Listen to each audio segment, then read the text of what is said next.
ஒரு 80% ஓட்டு ஒரு நபருக்கு விழுதுன்னா அது யாருடைய ஓட்டு தெரியுமா? முட்டாள் கூட்டம் இருக்கிறவங்க ஓட்டு தான். ஏன்னா அவங்கலாம் சிந்திக்கிறது இல்ல. எத சொல்றாங்களோ அத நம்ப வேண்டியது.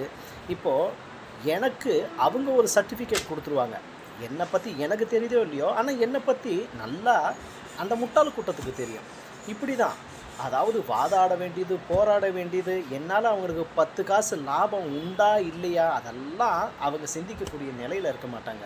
ஆனா ஓட்ட போட்டுருவாங்க. போட்டதுக்கு அப்புறம் 5 வருஷமும் கழுவி, கழுவி, கழுவி போட்டவங்களே ஊத்துவாங்க.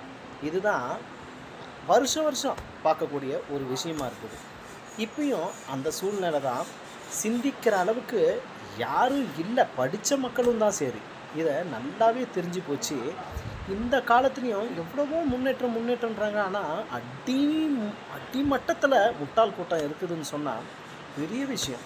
அதே மாரி தற்கூரிங்கிற வார்த்தைய ஒரு தற்கூரி இன்னொரு தற்கூரிய சொல்றது தான் ஆச்சரியமா இருக்குது. ஏன்னா, இவன் எல்லாத்தையும் தெரிஞ்சு அறிஞ்ச மாரி அவன தற்கூரின்னு சொல்றது. அவனுக்கு எல்லாம் தெரிஞ்ச மாரி இவன தற்கூரின்னு சொல்றது. நாடு எங்க போகுது பாருங்க.